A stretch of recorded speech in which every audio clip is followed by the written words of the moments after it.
claro que quando você diminui a sua imunidade, você assume riscos. E os riscos estão por toda parte. Tanto é assim que normalmente as pessoas buscam o contrário, elas buscam aumentar a sua imunidade. O problema é que a doença autoimune é uma doença, como, enfim, são muitas, e a minha é um tipo assim, que o próprio organismo, por algum erro, quando ele está forte, ele se ataca. Então a única maneira de manter o próprio organismo protegido dele mesmo é mantê-lo com a imunidade baixa. Então é muito estranho, mas é preciso tomar remédios importantes para que o organismo se mantenha permanentemente debilitado. Porque assim ele não tem força para perder tempo com se atacar. Sim. É um fio na navalha, né? É um fio na navalha, E aí, claro, numa doença grave como é a minha, a sugestão é sempre que baixar muito a imunidade e permanecer protegido. Um pouco como fazíamos na pandemia. Né? Mas aí a medicina ela parte de uma premissa que ela considera indiscutível, que é preciso viver o máximo de tempo possível. Sim. E eu entendo que pensem assim, eu respeito que pensem assim, mas também pedi que me ouvissem. E eu fiz ver que se eu tivesse que viver uma vida sem poder fazer a única coisa que é relevante para mim, não adiantaria nada para mim viver muito tempo. Nem pouco tempo, nem nenhum tempo. Porque você já estava morto. Porque, né? Então, o que adianta você esticar a minha vida até os 90 anos, atrancafiado em casa, sem poder fazer o que é a minha vida, que é ensinar? E então eu propus a eles que eu assumia todos os riscos, mas que eu continuaria vivendo a vida normal, que é indo no lugar onde as pessoas estão querendo explicação. Então essa semana são 6 palestras, né? Eu não estou incluindo os podcasts, eu disse palestras mesmo, né? Essa semana são 6 palestras, das quais 4 presenciais e só uma na cidade de São Paulo. Então, há risco? Há. Claro que há. Sabe que você precisa de um avião que claro, tenha uma ducha para claro, você tomar uma ducha? O risco, esses aviões daqui não têm essa ducha. Então, além da higiene, o risco é o risco de, enfim, por conta da minha baixíssima imunidade, é o risco de pegar todo tipo de coisa que circula por aí. Mas eu assumo esse risco.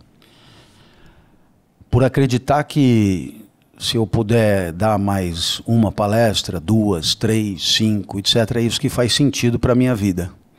Ao passo que passar 5 anos sem dar palestra nenhuma não faz nenhum sentido para a minha vida. Isso pode ser cruel para com as pessoas que me amam e que gostariam que eu vivesse o máximo de tempo possível. Mas elas também sabem que eu me tornaria uma pessoa insuportável se eu não pudesse fazer aquilo que eu faço. Então, nem para elas é muito vantajoso me ter numa sensação, numa situação existencial tão precária como seria dessa proteção exagerada. Então, por isso eu comprei a briga, né?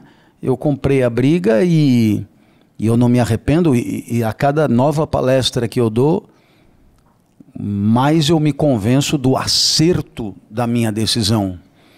E eu agradeço muito ao universo, e se quiserem chamar o universo de Deus, ou de como quiserem chamar, a essa instância absoluta que corresponde ao todo, a oportunidade que está me dando de continuar existindo como parte desse todo e continuar a cada nova palestra, a cada nova entrevista, a cada novo momento, poder pensar e falar, que no final das contas é o meu trabalho. Eu agradeço muito, isso poderia não estar acontecendo, não é? Se não tivéssemos no estágio atual da medicina, eu já teria morrido.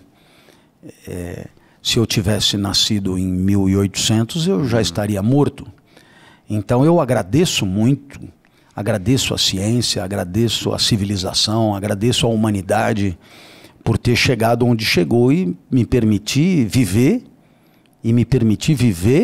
nas condições em que a vida vale a pena, que são essas do explicador que consegue ainda explicar e ser ouvido. E como é que começou esse explicador? Ele começa desde muito jovem. Quando é que você sentiu que essa era a sua missão, ou a sua função, ou o seu grande prazer? Ou a sua praia. É a minha praia. Felizmente muito cedo, Leda. Felizmente muito cedo. Eu estudei o fundamental e o médio no Colégio São Luís, que na época ficava aqui na Avenida Paulista, entre a Doc Lube e a Bela Sintra, e hoje fica lá perto do Ibirapuera. E é um colégio dos jesuítas. E nesse colégio eu comecei a explicar para os colegas o que o professor tinha ensinado. No começo era 1, 2, 3, depois 5, 10, e depois uma sala inteira, e depois, né, cada vez mais gente, né? E aí eu me dei conta que ir para a escola era prazeroso não pelo que eu aprendi, mas pelo que eu ensinava. O problema é que, como para ensinar eu precisava aprender, então eu me dedicava, né, a aprender para poder explicar. E fazia parte do meu estudo a explicação. Sim. Então, eu também rapidamente me dei conta de que a atividade de explicar tornava o conhecimento muito mais claro para mim mesmo. Porque se eu não tivesse muita clareza do que eu estava explicando, a explicação ficava capenga. Para eu poder dar os meus exemplos, dizer as coisas que porventura o professor não tinha dito, mas que eu achava relevantes, eu precisava ter aquilo muito seguro na cabeça. Então, o meu aprendizado foi sempre assim. Um aprendizado em que, num primeiro momento, eu passivamente aprendia a matéria e depois, ativamente, eu traduzia a matéria para os meus colegas. Bom, isso me acompanhou muito tempo da minha escola fundamental e média. E era legal também porque eu rapidamente percebi que o professor pedia na prova aquilo que ele mais gostava de explicar. E eu ficava observando o que o professor vibrava mais na explicação e escrevia, vai cair na prova. Então, na hora de explicar para os meus colegas, não só eu explicava a matéria, como também dizia o que ia cair na prova. Então, eu era tido como explicador e bruxo, porque eu, de cada 10, 9, eu acertava. Então, como que esse cara pode saber o que vai cair na prova? E aí eu acabei fazendo alguma fama ali dentro da escola, e a escola tornou-se um paraíso para mim. Até hoje a escola para mim é sinônimo de vida boa, porque não só era um lugar onde eu aprendia coisas maravilhosas, como era um lugar onde eu explicava essas mesmas coisas para todo mundo. Então eu amava a escola. E foi aí que eu tive certeza de que eu não poderia fazer outra coisa na vida. E aí, gostou desse corte? Gostei muito, mas eu acho que vocês devem assistir a entrevista completa, que está no YouTube, Leda Nagli, esperando por você. Essa série Hoje Nagli, o Encontro de Gerações, está imperdível. Vale a pena conferir, hein? Com certeza, se Deus quiser.